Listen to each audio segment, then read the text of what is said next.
Please subscribe to the channel and stay with me. This story only reveals its meaning if you hear it until the very end. My wife demanded, "Apologize to my ex or I'm leaving." My calm reply left her speechless. It happened on a Sunday evening in late October, when Prague was wrapped in fog and the Vltava flowed slow and dark beneath Charles Bridge. The city smelled of wet stone, fallen leaves, and old secrets. We were standing in our kitchen, the yellow light above us flickering faintly, as if even the apartment sensed what was about to break. "You humiliated him," Eva said, arms crossed tightly over her chest. "You embarrassed me." I set my mug down carefully. I answered his question. Her eyes flashed. "You implied he was a failure?" "He asked why I never worry about money," I said. I told him the truth. The truth, apparently, was unforgivable. Her ex-husband, Thomas, had joined us for dinner 2 nights earlier. It was Eva's idea. Closure, she called it. I called it unnecessary, but I agreed. I had always agreed. That was my role. Thomas arrived in an expensive coat, smelling of cologne and entitlement, his smile polished and hollow. He talked loudly about his startup, his connections, his plans to move to Vienna any day now. He asked about my work with thinly veiled contempt. "You still consult quietly from home?" he asked. "No company of your own?" "I don't need one," I said. "I prefer not to borrow money I can't repay." The table went quiet. Thomas laughed it off, but his eyes hardened. Eva didn't defend me. She never did. Now, in our kitchen, she looked at me like a stranger. "He's sensitive about his situation," she said. "You should apologize. And if I don't, I'll leave," she said flatly. The words echoed in the small room. For a moment, I saw my childhood kitchen instead. Peeling wallpaper, a drunk father slumped at the table, my mother whispering apologies to people who never deserved them. I had sworn I would never beg to be chosen. I nodded slowly. "All right." Her shoulders relaxed, just a little. She mistook my calm for surrender. "I'm glad you understand," she said. "I do," I replied, "but I won't apologize." Her breath caught. "Then what was that 'all right' supposed to mean?"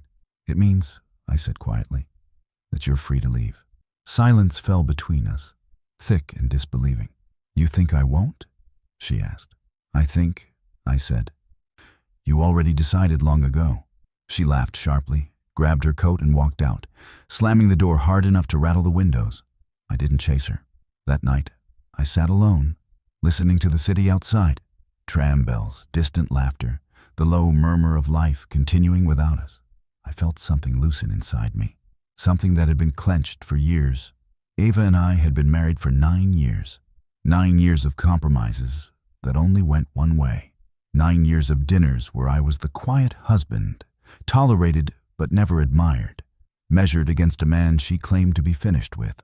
Thomas had been her first love, loud, charismatic, reckless. He came from money that evaporated before it ever reached responsibility. Eva loved the excitement. I provided stability. She told herself that was enough. It wasn't. I grew up in Ostrava, in a mining district where men learned early that dignity was fragile. My grandfather died underground when my father was 14. My father spent his life angry at a system he didn't understand and drank to forget the weight of it. I learned to be careful, to observe, to plan. That caution carried me far. Quiet consulting for foreign firms, risk assessment, financial restructuring. Companies called me when they were already bleeding and didn't want anyone to know. Eva never asked what I really did.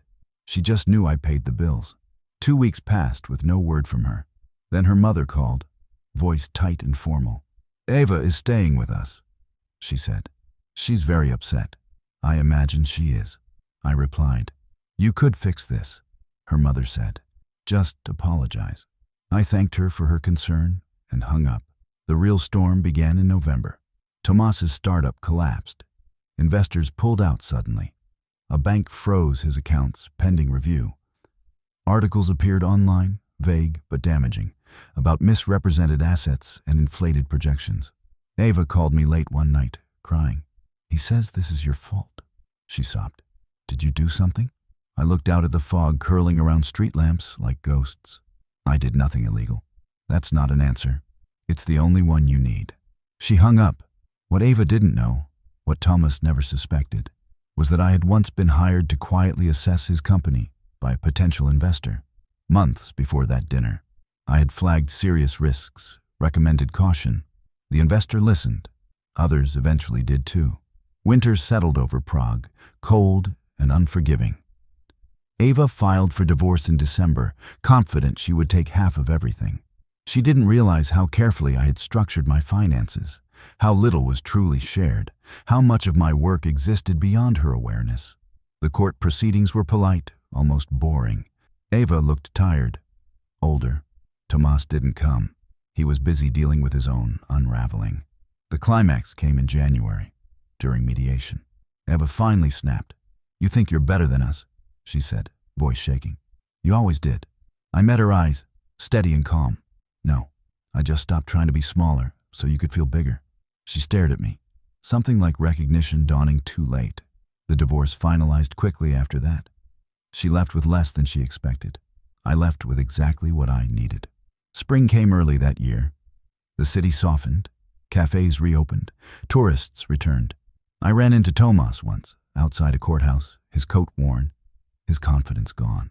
He looked at me with something close to fear. "You ruined me," he said. "No," I replied. "You did that yourself. I just didn't save you." He had no answer. One evening, months later, Eva texted me. "I didn't know how strong you were." I stared at the message for a long time before deleting it. Strength, I had learned, wasn't loud. It wasn't threats or ultimatums. It was knowing when to stay silent, and when silence was no longer submission. That night, I walked along the river, lights shimmering on the water, the city breathing steadily around me. I felt free, and for the first time in my life, I didn't apologize for it.